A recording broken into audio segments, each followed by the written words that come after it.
8:26 on my 30-day swan dive into New York poetry. I can't tell you what it's been like. It's, the places that I've been. The only thing I wish is that I could have taken all of you with me to all of those venues, and everybody at all of those venues to all of these venues. And anyway, here we go. This poem is inspired by your poem about Michael Jackson. Okay? And I read out again, and see how it works. Over his last desert dune.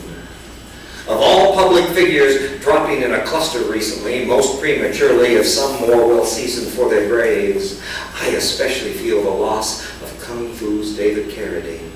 Because of what he, voicing the thoughts of a mythical Eastern philosophy of a made-up priesthood on a cheesy yet so cool TV show, in dialogue penned likely by anyone say Buddhists, some probably snorting coke. Because from them, through he, I learned a mental martial art which serves me to this day. Displaying, backtrack first to childhood to find a future ACOA, adult child of an alcoholic. It turns out we come through that drunken roller coaster scar. Speaking only of my own syndrome of that just this one bit, I grew up averse to conflict, knowing any argument, however minor, could lead to major scenes. A low self-esteem complier emerged from the cocoon, bland, not assertive, fragile, insecure, prone to getting taken, hungry for acceptance, yet ever sensing danger when placed in any people's room. Now, here's the thing about jiu-jitsu. It turns an enemy's weakness into your own innate strength. Even if the enemy's demons are swimming in your own soul's lake. And what I learned from Carradine, from Grasshopper, from Master Poe, in my own shale and TV temple, is the art's mostly mental, spiritual, livable, the least of the people thrown on mats. Watch the CRT screen of my youthful mind. We're about to get to a flashback. Kane in America. America's movie Cowboy West is being hassled, demeaned, pushed into a corner by yahoos who just don't like chiming in. And we just know he can take the drunken lot with the only questions, if he will, and when and how. And then Grasshopper, young Cain, is back in Shale land with the blind master, as always, with a question relating obliquely to Cain's present. And here's the one Poe answer, paraphrase, you understand, which forever changed my life. Does the man, buffeted and pushed in the shared torrent of life's currents, serve himself facing the onrush full, or more by turning to the side, showing only silhouette around which rushing turbulence glides? Cain walked out of that next flash forward with scarce a slow-mo leg kick thrown, taking nothing but giving nothing up. And in that moment I began to cross my own Rubicon.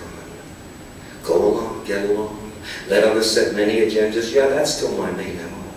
But as my own person, and only with people I want to, people who take me places I really want to go.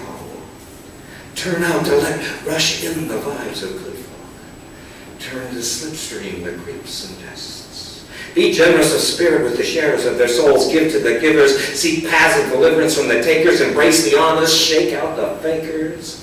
You don't have to be pushy to lead. You don't have to shout to be heard. You don't have to be pissed off to stand up for yourself. And willfully being an asshole and mean, well, if you don't care if you're only a turd. So to the writers and producers and crew and Yo-Ho and Hey Grasshopper and especially you, Kane, if I could choose again how to spend those hours I watched you, damn, you know I'd do it again. Kill Bill and all else you accomplish, sure, your acting life and real life or more. But for this alone with my thanks, rest well, David Carradine, and live long in reruns, Kane. Yeah.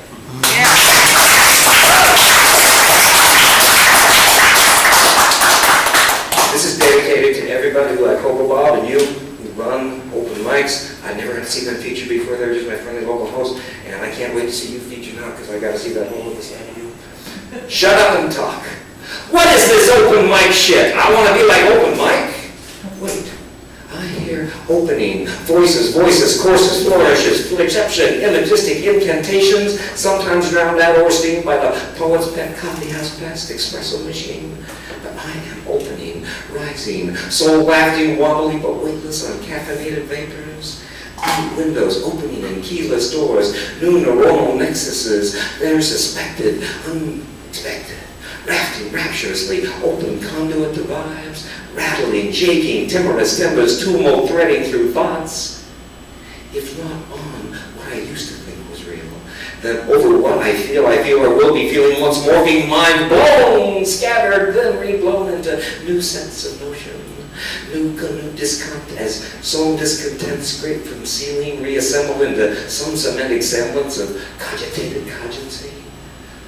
These autumnal crops, harvest of octopal insights from axions, dendrites, long-laying fallow, now fraught with unknown poetic poesy. Is it that I'm more alive when I'm amplified with people in front of me? Or more with me when I'm with you? And we're opening and miking and opening to each other. Are you my poet sister, my writer brother? Does speaking out make us a family or just a mob incited by recitous verse? We all got here through a dark, narrow passageway, except for you C-section babies. And we'll all mostly leave in a hearse.